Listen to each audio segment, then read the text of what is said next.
Muy buenas tardes, mis queridas hermanas. Bienvenidas a una tarde más de estudio.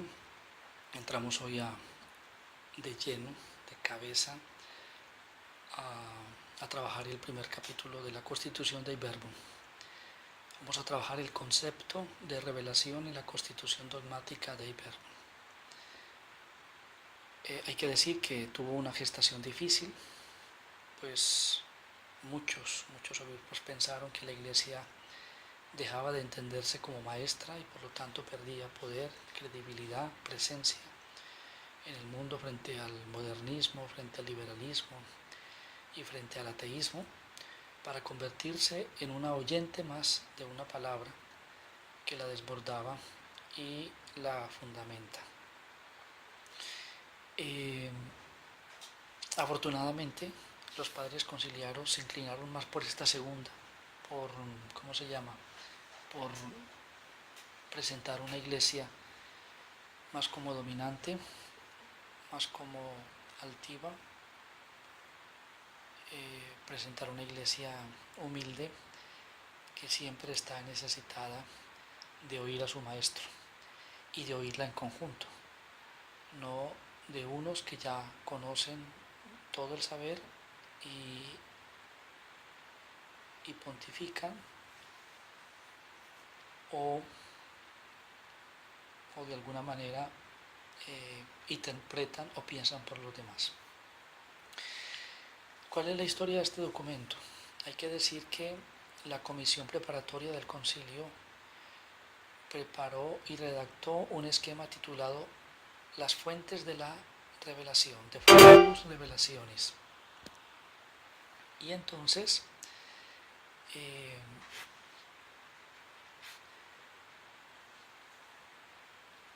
este esquema era un esquema reaccionario, era un esquema con elementos de teología neoscolástica y sobre todo en una línea antiprotestante. ¿Por qué? Porque los protestantes se habían quedado solo con la Biblia, la sola escritura, y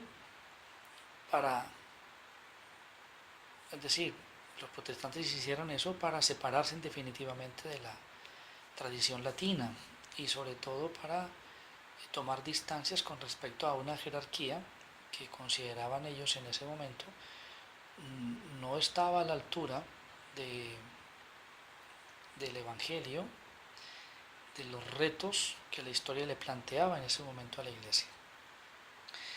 Y para atacar esa visión protestante, entonces este esquema enfatizaba que la revelación tenía dos fuentes, la tradición, la escritura, por un lado, el texto, la Biblia, y la tradición. Es decir, entendíamos por tradición la tradición católica. Y los protestantes dijeron no, o sea, no puede ser la única tradición o la única interpretación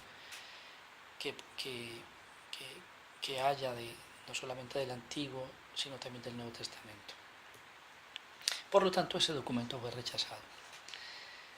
Frente al carácter conceptual, académico, doctrinario y vuelvo e insisto, más apologético y defensivo, que mostraba un concepto de la revelación mecánica como un dictado, como lo vamos a ver más adelante, y aparte de eso, frente a un documento que acentuaba que solo la Iglesia jerárquica deducía y proclamaba en forma dogmática y fiable e infalible el sentido de la misma escritura para el bien de los fieles, la mayoría de los padres conciliares querían que la escritura apareciera como fuente y principio de la vida de la Iglesia. Pero, óigase bien, entendida la Iglesia toda ella como comunidad de oyentes, plural, y dialogantes, plural. Porque antes no. Antes los únicos oyentes eran solamente los laicos. Los obispos no, los obispos hablaban a los laicos. Y el documento invierte esa lógica y dice, no, los obispos también tienen que ser los primeros oyentes. El Papa tiene que ser el primer oyente, ¿no? Y eso se hace en un diálogo con la Iglesia, con la base.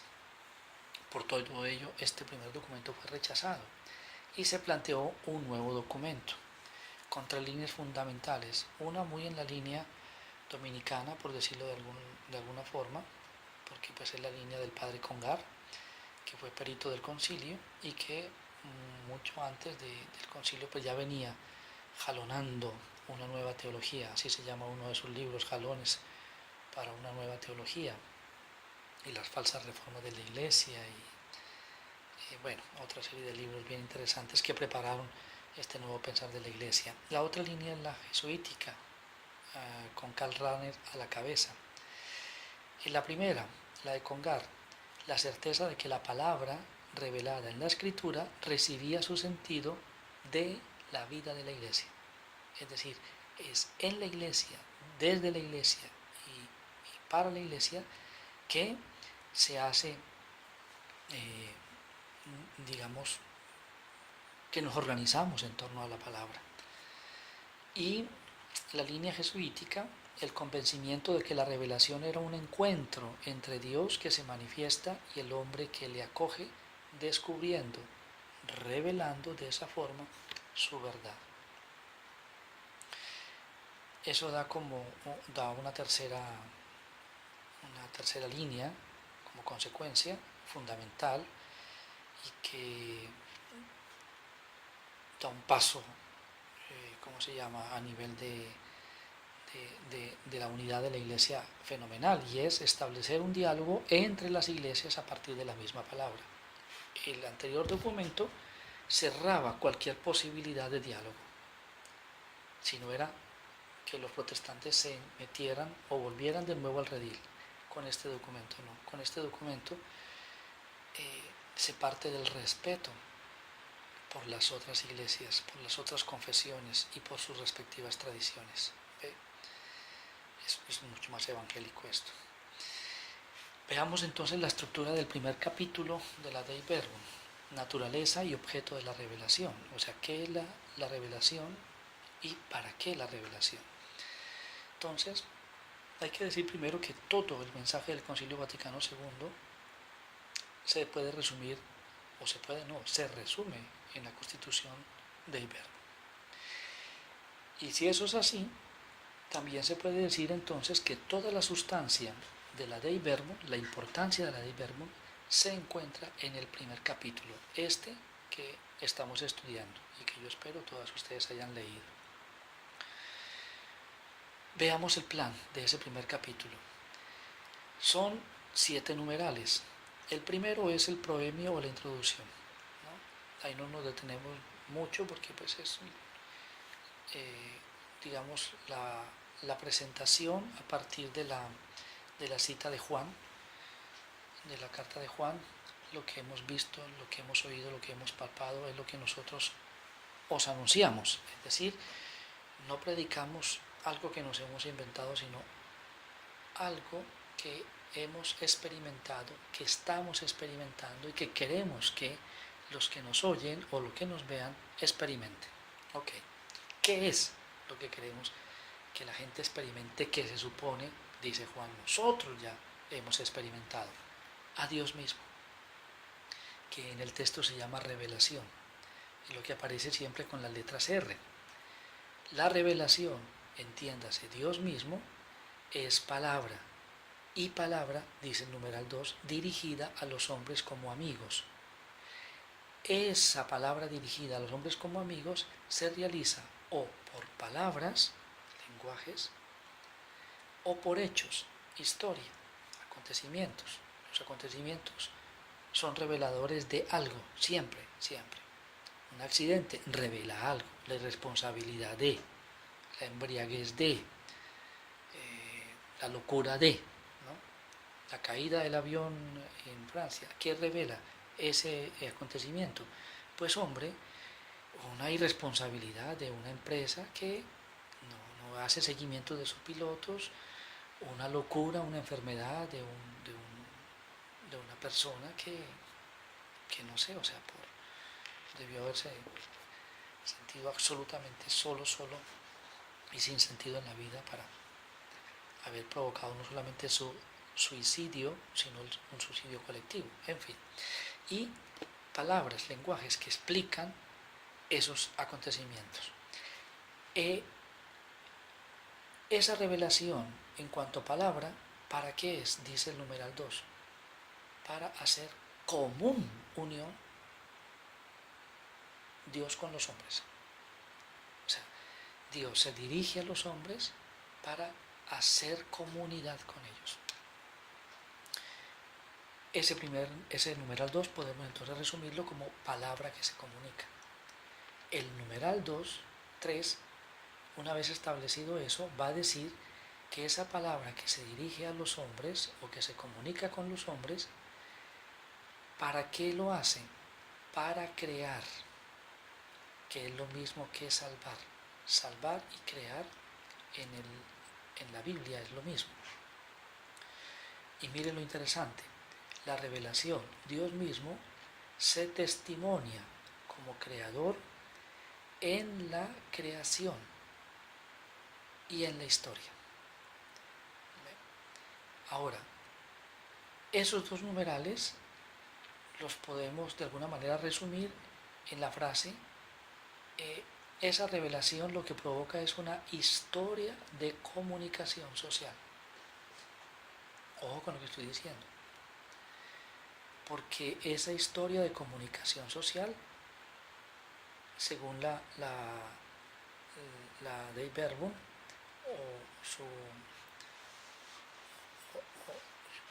la manera de concebir a Dios, digamos que esa es la fundamentación teológica. Digamos, la iniciativa de esa comunicación de los hombres viene de Dios. Más adelante vamos a profundizar eso. El numeral 4, que es la franja amarilla, es bien interesante porque esa palabra que se comunica a los hombres, que al comunicarse a los hombres crea y los salva, ¿no? Provocando una historia de comunicación social, esa palabra se cristaliza, se concretiza, adquiere carne, adquiere cuerpo, adquiere personalidad, de manera concreta en un tal Jesús de Nazaret. Entonces la revelación, Dios misma habló en Jesús. Ese es todo el cuento del Nuevo Testamento y sobre todo de los Evangelios. Jesús es el Hijo de Dios. Esa es una expresión metafórica para decir Jesús revela en él los rasgos, el temperamento, el carácter, el modo de ser Dios, ¿no? Esa es la línea cristológica de ese documento. Los dos primeros números que hemos visto, el 2 y el 3, están fundamentados teológicamente. Desde la cristología, desde Jesús. Y el numeral 5 y 6 son las líneas antropológicas. Veámoslo. Esa revelación que se dirige a los hombres por iniciativa de Dios para hacer comunión con los hombres en la creación y en la historia, o desde la creación y desde la historia, que se ha concretizado en Jesús, es una palabra que espera. ¿Qué espera? Una respuesta. Otra palabra, ¿cómo se llama? Si Él emite una palabra, espera que esa palabra sea contestada. Eso lo llama Pablo como obediencia de la fe. Recuerden ustedes que obediencia es oír. Y obediencia de la fe o obediencia de la palabra, en este caso es Jesús. Es decir, oír a Jesús. Y oír a Jesús es, hombre, asimilar los mismos sentimientos, dice Pablo, que tuvo Jesús. Ser como Jesús. Es lo que decimos en la fórmula de consagración de la Eucaristía. Tomen y coman, tomen y beban, ¿no? Es decir, Jesús dice, así como los alimentos y el cuerpo forman uno, ¿no? O el cuerpo se hace como el alimento o el alimento se hace cuerpo, lo mismo. haga entre usted y yo seamos uno. Es decir, asimílenme a mí, asimilen mis palabras, asimilen mis gestos, asimilen mi vida, sean como yo. Eso es lo que decimos en esa fórmula de consagración. Ahora, esa palabra que espera una respuesta es una palabra vivida por unos poquitos, por unos elegidos, por los discípulos de Jesús, por solo Israel. No, la revelación, Dios mismo puede ser conocida por todos los hombres. Todos los hombres están estructurados, capacitados para conocer la revelación, es decir, para conocer a Dios. Pero más que para conocer, para experimentar a Dios. Ya lo explico más adelante. Entonces, como ustedes ven, ese esquema nos puede de alguna manera ahora hacer más inteligible ese documento. Pasemos entonces, según eso, porque como ustedes ven, cada numeral tiene que ver con la revelación y en un aspecto concreto. Entonces, demos un paso más adelante. ¿Qué es la revelación? Y esta es una definición del padre Baena. Hay que leerla con mucho cuidado, porque es de una profundidad, de una riqueza. La revelación es la comunicación, palabra, no se les olvide, en todas sus facetas. Es la comunicación de la intimidad de Dios a la intimidad del hombre. Ojo con lo que estoy diciendo. Es desde la intimidad que podemos acceder al misterio de Dios. Y eso es más que la razón. Aunque la razón nos ayuda a entender la intimidad, pero la razón no da cuenta de la intimidad. Ojo con lo que estoy diciendo. Ahora, esa intimidad dada gratuitamente a la intimidad del hombre, el hombre la descubre en sí mismo. El hombre tiene la facultad, la facilidad, los medios para saberse habitado, tocado por la intimidad de Dios, desde su intimidad. Es decir, ¿cómo lo descubre en sí mismo? Históricamente. Traduzco, por la experiencia. Ahorita lo vamos también a profundizar. Y una vez que la descubre en sí mismo, históricamente, la expresa con lenguajes propios del ser humano. La música, la poesía, las oraciones, las plegarias, el arte, las tradiciones, la cultura, la liturgia, con lenguajes propios del ser humano, con el testimonio y con el discurso. La Biblia, por ejemplo, la Biblia es un largo discurso sobre Dios, ¿no? Y ese discurso pertenece a un pueblo muy particular, ¿no? El pueblo de Israel, explicándola según su cultura y su propia época. ¿Ve? Eso es la Biblia. Ojo con esa definición que es bien interesante. ¿Qué trae esa definición de interesante? Que para entender la revelación tenemos que trabajar un poco el concepto de experiencia. Revelación y experiencia son sinónimos. El documento, la Dei Verbum, nos hace dar un paso de una revelación epifánica, de apariciones,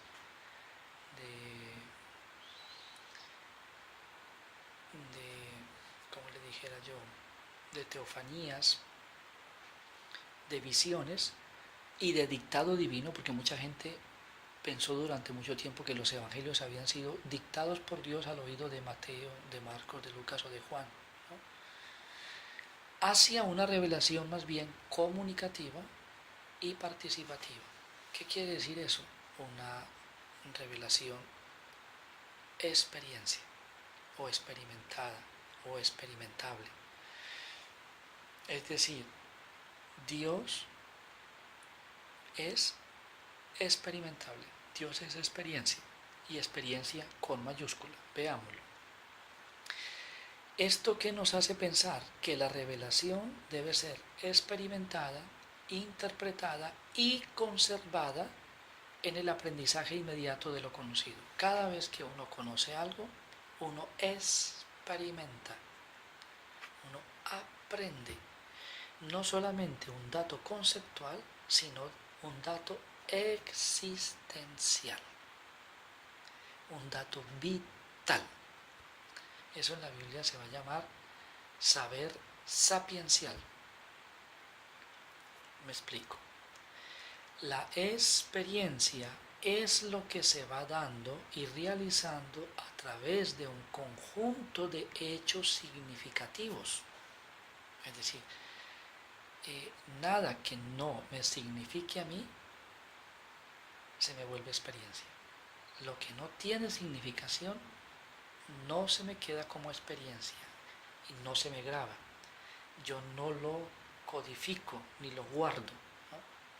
Por ejemplo, la primera vez que yo me quemé, aprendí la experiencia del dolor. Ya me quedó. O sea, no es un dato mental, es un dato existencial, es un dato vital, es un dato de preservar mi vida. Eso es peligroso. La experiencia es lo que se va dando y realizando a través de un conjunto de hechos significativos que la va configurando a la experiencia, a ese saber, porque experiencia y saber son sinónimos.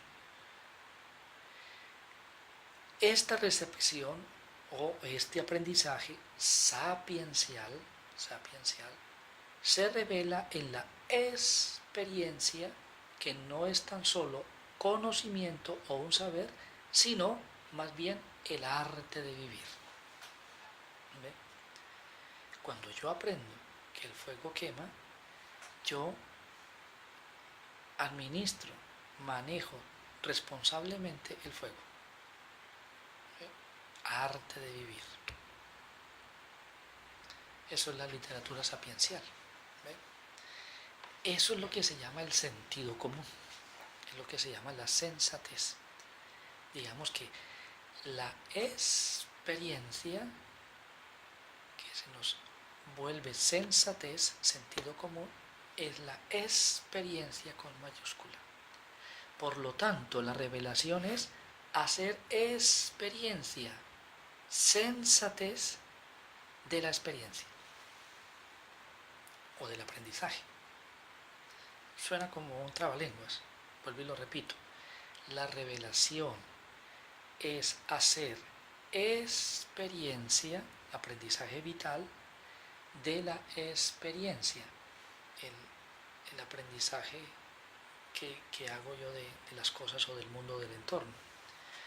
Porque a causa de la revelación, Dios, o experiencia, o sensatez, cae una luz nueva sobre la experiencia del mundo y del quehacer cotidiano. ¿Ve? Esa sensatez me ilumina el mundo, me ilumina la vida cotidiana.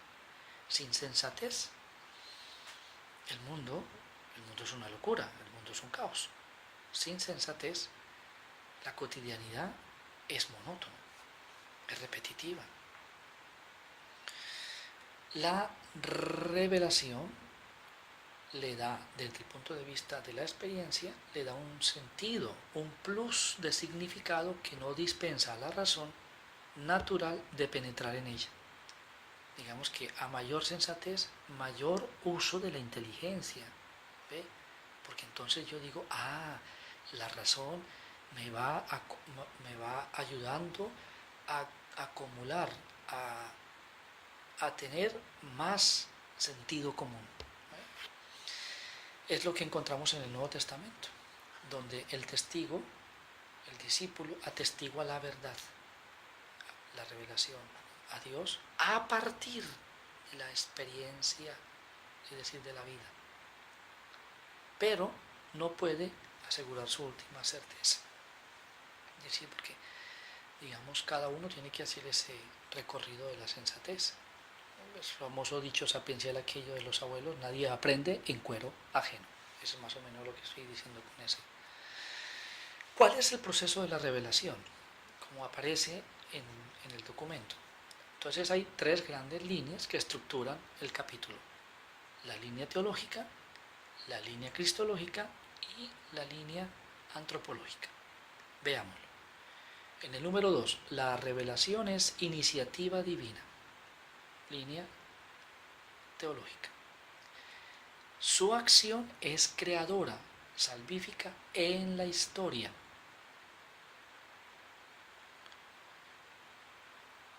Línea teológica. Y se cristaliza en la vida de Jesús, numeral 4, en la línea cristológica. Y a esa cristalización, a esa concretización de la revelación en la vida de Jesús, le sigue lógicamente la respuesta de la fe o la obediencia. ¿Por parte de quién? De los hombres a la palabra de Dios. Es decir, fidelidad a ese camino de sensatez, a ese camino de humanidad. O sea, es que no tenemos fe en Jesús porque sea muy lindo, porque sea muy divino, no, es porque es muy humano. Es lo que leímos en la segunda lectura del domingo. Siendo de condición divina no hizo alarde de su naturaleza, al contrario se despojó de ella y aniquiló esa condición para tomar forma de esclavo, haciéndose obediente hasta la muerte y una muerte de cruz. Por eso Dios lo exaltó y le concedió el nombre sobre todo nombre, para que ante ese nombre, ante ese modelo de humanidad, toda rodilla se doble. Ahora, esa respuesta de la fe está asociada con la razón. No puede ir la fe por un lado y la razón por otro lado. No, está en asocio con la razón porque la fe impulsada por la razón la incita a la búsqueda de una mayor comprensión. Digamos que un hombre y una mujer de fe son apasionados por una mayor comprensión, por una mayor búsqueda. Es decir, ponen la razón al servicio de la sensatez y para eso toda la vida se les convierte en un constante aprendizaje, en una constante búsqueda.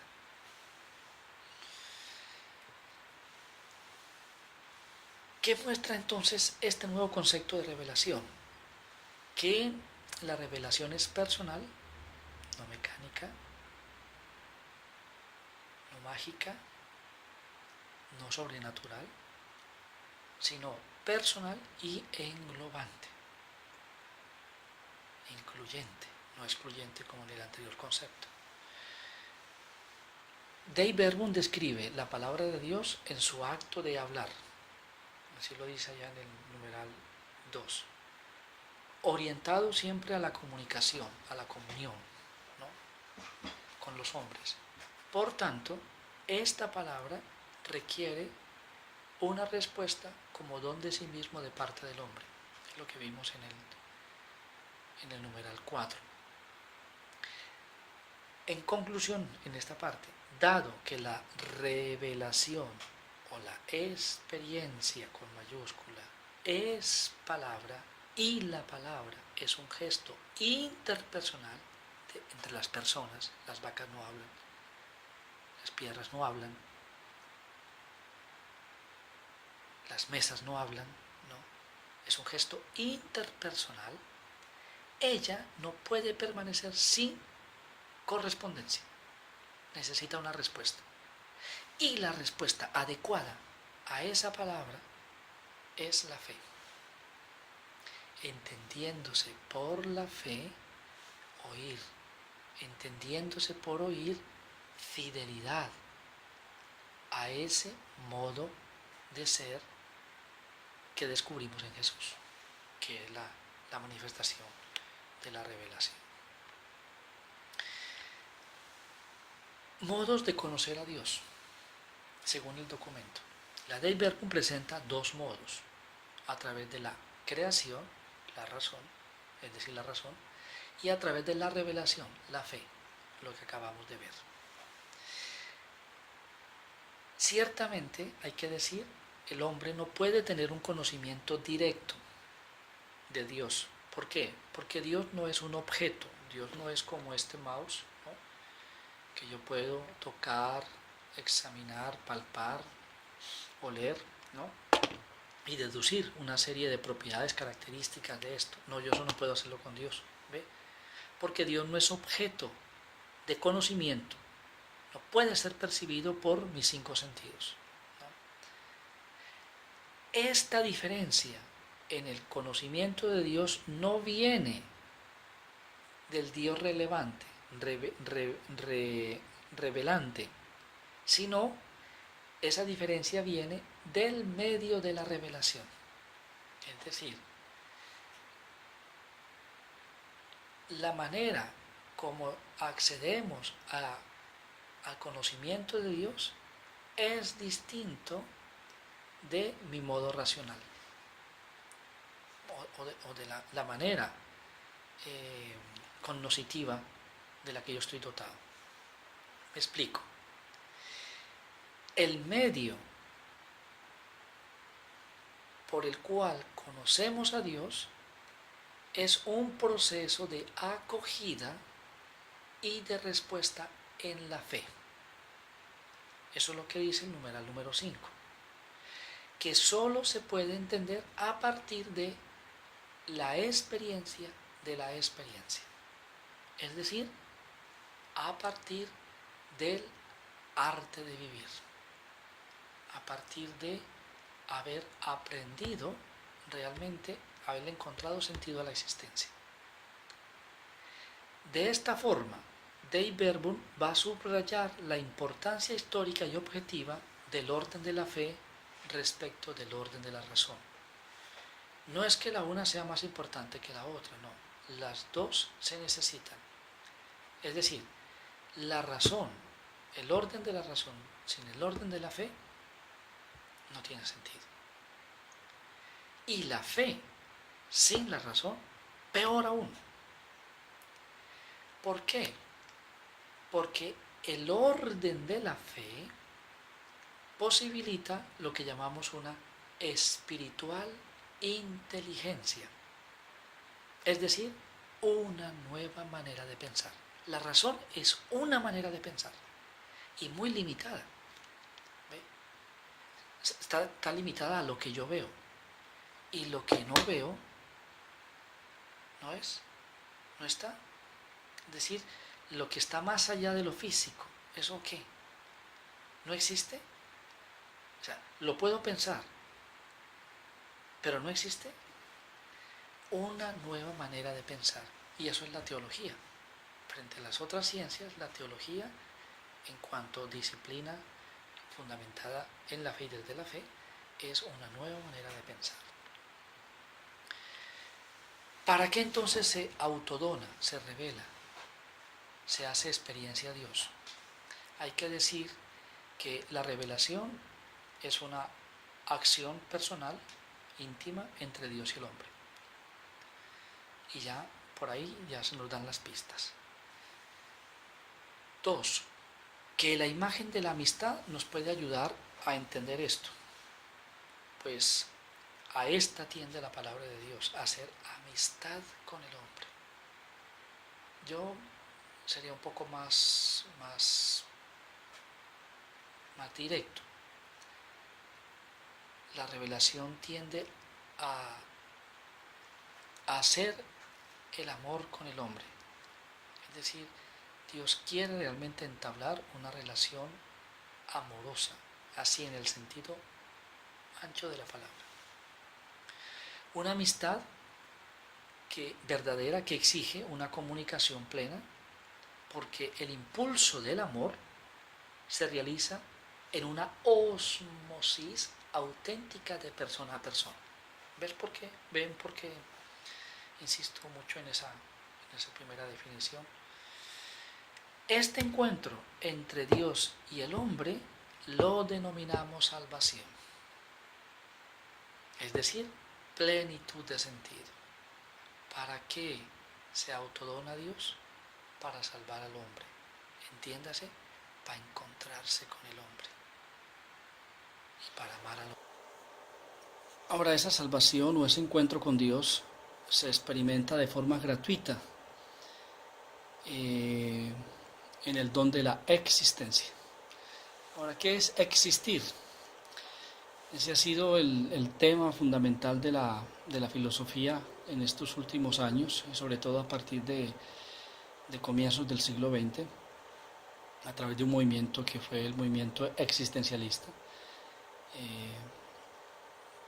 ¿Qué somos en cuanto seres que existimos? Bueno, pues hay que decir que la misma expresión está muy bien acuñada. El hombre existe en cuanto sale de sí. Y esa definición es a la vez la definición de Dios mismo, o es lo que nosotros los creyentes pensamos y sentimos de Dios. Es decir, salimos de sí por una experiencia de Dios, por una experiencia de divinidad. Dios es el que nos empuja a salir de nosotros mismos hacia. Y eso, ¿dónde se realiza? En la historia. Digamos que la historia es la suma de nuestras salidas, la concretización de nuestra vida, de nuestra existencia. Es por tanto, y esto es muy dominicano, en la historia donde el hombre se encuentra con Dios y hace experiencia de Dios, es decir, experiencia de salvación. Y eso es lo que nosotros experimentamos en la historia de Jesús. Por eso la obra de un dominico es Edward Esquilevet, del siglo pasado, Historia de un viviente, diríamos historia de alguien que puso en acto su vida, la existencia, existió, y porque existió, porque salió de sí, existe, es el resucitado. Y Jesús se convierte en el lenguaje, en el modo en que nosotros podemos captar la experiencia de Dios y podemos hacer experiencia de Dios. Ok, esto lo vamos a profundizar de manera mucho más profunda en el siguiente encuentro, en el segundo módulo de fenomenología de la revelación, que significa existir. Muchísimas gracias y nos vemos muy pronto. Un abrazo a todas.